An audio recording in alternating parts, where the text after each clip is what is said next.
I recently did an episode of End Times Watch about swarms of locusts making their ways across Africa and Asia, with a major Asian power using swarms of ducks to combat the bug menace. Honestly, it's a cool way to fight back against these things, and I'd almost watch that movie if they ever made one. But since then, the story has been sort of swallowed up by, well, everything, really.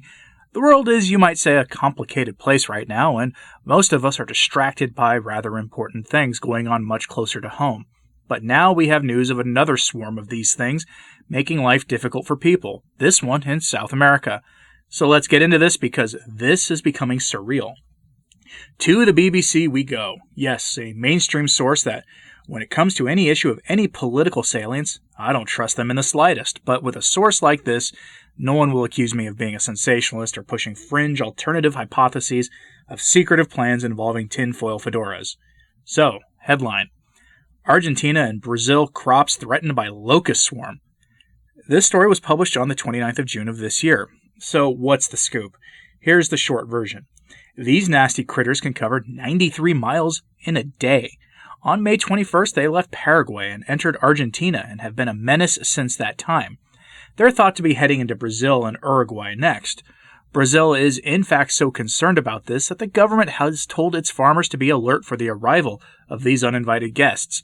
Kenya, the Middle Kingdom, and India are dealing with these things as well, but those cases are not related to the South American infestation.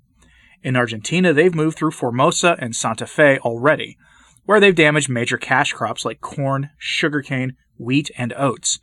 The authorities are using fumigation to deal with them, and have had some success. Combined with the relatively cold winter weather the country is having, they seem to be dealing with the bugs pretty well so far, and it's the only reason they haven't traveled further already. It's this damage to crops that I want to focus on here.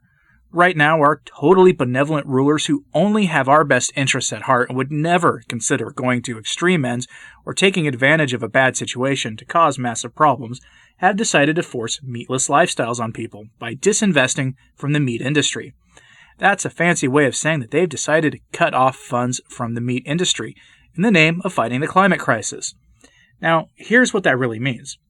It's going to be very hard for those industries to get loans if they need them, at least from private sources. Why? Well, there's a big push right now to take advantage of the myriad problems in the world to push the goal of ending animal agriculture as soon as possible.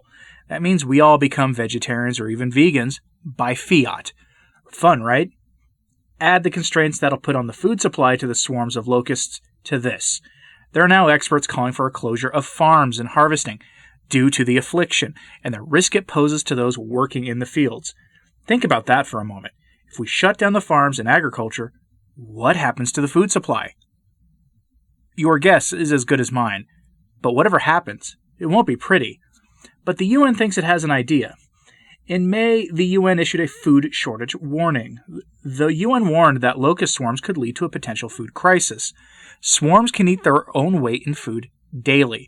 A swarm covering 1 square kilometer can eat as much in a day as 35,000 people. Any country that has an issue feeding its people is going to have a hard time.